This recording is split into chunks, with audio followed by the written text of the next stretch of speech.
what is the right way to learn the pronunciation of a word? Is the right way to learn the pronunciation to read something and try to guess the pronunciation from what you read? Or what? What is the right way? Should I learn a bunch of rules for pronunciation? And then after I know the rules, then I'll just automatically know the correct pronunciation of every new word that I learn? There's a simpler thing. The simpler thing is to look up the sound of the word and listen to it many times until you can match that sound. That's pretty straightforward. So yes, you can learn rules. Yes, you can learn the way that it's spelled, and you can learn patterns that are common among different sort of word combinations or sound combinations based on spelling. Fine, fine. But if you just want to do one thing, then do what babies do. And what do babies do? Babies are surrounded by sounds, and they listen. Everything comes through their ears. All of their learning for babies. Babies start speaking by the age of, what, 1.5, 2? I don't know. I don't have a baby. But if I did, he'd better start speaking before the age of 2. So they start using language without ever reading language.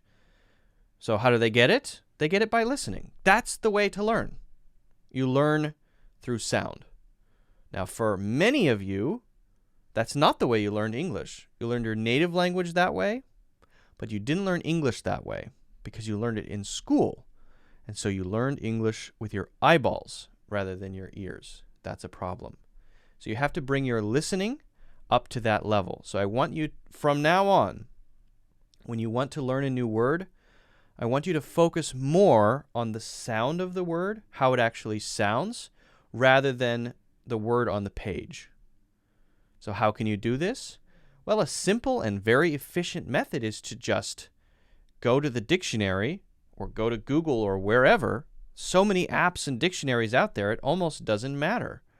And then just click on the sound icon and listen to it and try to imitate it.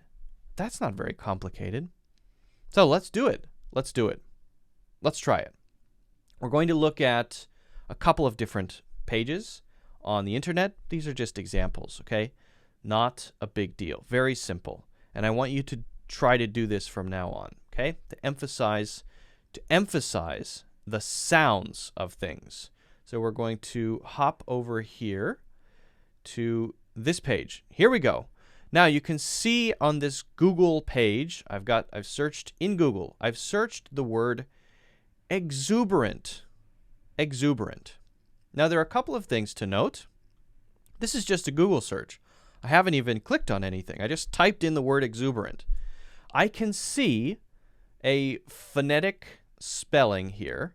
Now, some people say this is very useful. I say it's not.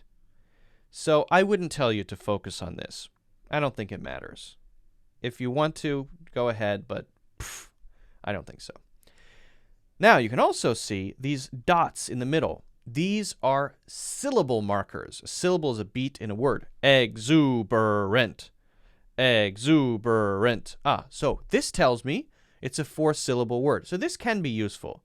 Now, if you don't have that, you can still hear it.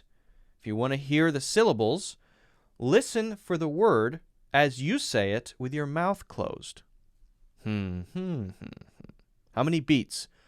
Oh, 4. Okay.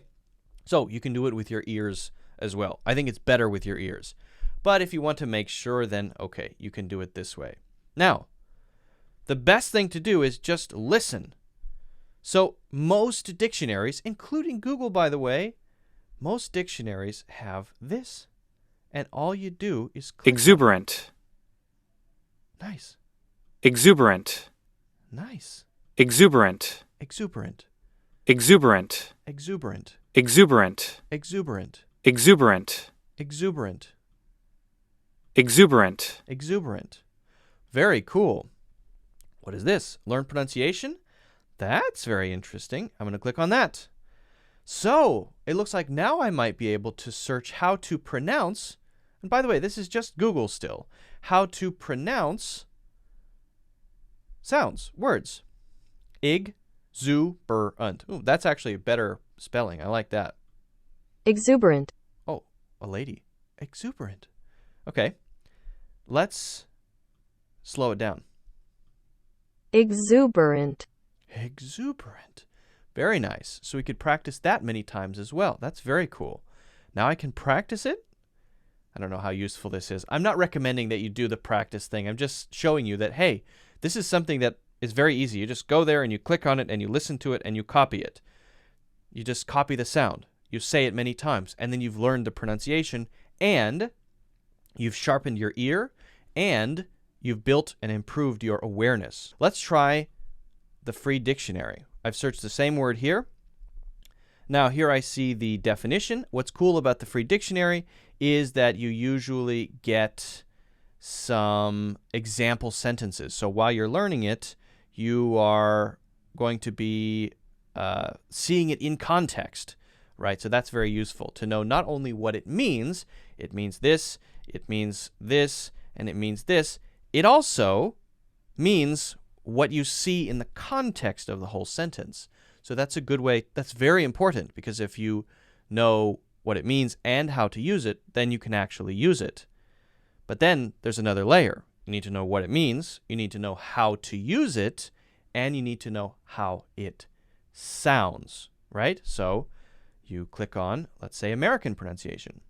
Exuberant. Wow, a little creepy. Exuberant. Exuberant. Why like that? Exuberant. Okay. All right. Yeah. Exuberant. Exuberant. It's a little bit different. British pronunciation. Anyway, very effective. And some cute little puppies. What are these, puppies for sale? Are these puppies for sale? Is this an ad for puppies? I don't need a puppy. I've got cats. All right, let's try dictionary.com. This is dictionary.com. And it's showing me kind of the same thing. An exuberant welcome for the hero. Good. It's showing me that it's an adjective here. And I can click on it just like the others. Exuberant. Now, that one's a little weird. It's kind of robotic. Exuberant. I don't like how robotic that one is. Personally, I think the Google one sounds best. I like the Google one. You can use whatever you feel comfortable with. I do feel that this is a little Exuberant. a little robot sounding. So if you copied that one, it might sound a little weird. In general, I'm not a huge fan of dictionary.com, but it's okay, I guess. Whatever is useful. Let's try the Merriam-Webster. Ugh, what is this mess? What is that? What a mess. This, again, are the syllable markers, if that's useful for you. And we see the same sort of definition. My point in doing this is that it's out there. It's everywhere. All you have to do is find the little sound icon, click on it, and listen to it. Exuberant. Oh, that's nice. Exuberant. Exuberant. Was that the same one as Google? I think that's the same one from Google that I clicked on. So I think the key thing is that I want you to take your focus off of the written word. I want to take your focus off of the page when it comes to learning, and I want you to treat yourself more as a child or a baby in the language. I want you to start absorbing it through your ears more, so that you can say honestly your understanding of something is the same whether you're reading it or listening to it. That's what I want. And so this is a great way to hone and improve your listening ability and your awareness of sounds. You have to work on it in order to improve. You have to repeat it many times so that you can make sure your sound matches the sound that you're listening to. The bonus is that not only do you know the pronunciation now you know also, because it's attached to the dictionary, you know the spelling as well because you can see it, you know the definition, and maybe you see some examples too. And also, the bonus is that in general, when you're out there in the world watching movies or whatever, you can understand more of what people say. So there's really no downside to learning this way. So stop looking at the symbols, stop all of that, focus on the sounds. If you have any questions about this, let me know, guys. If you haven't already, Don't forget to subscribe or follow, hit the like button, of course, and also check out my full courses in the links in the description.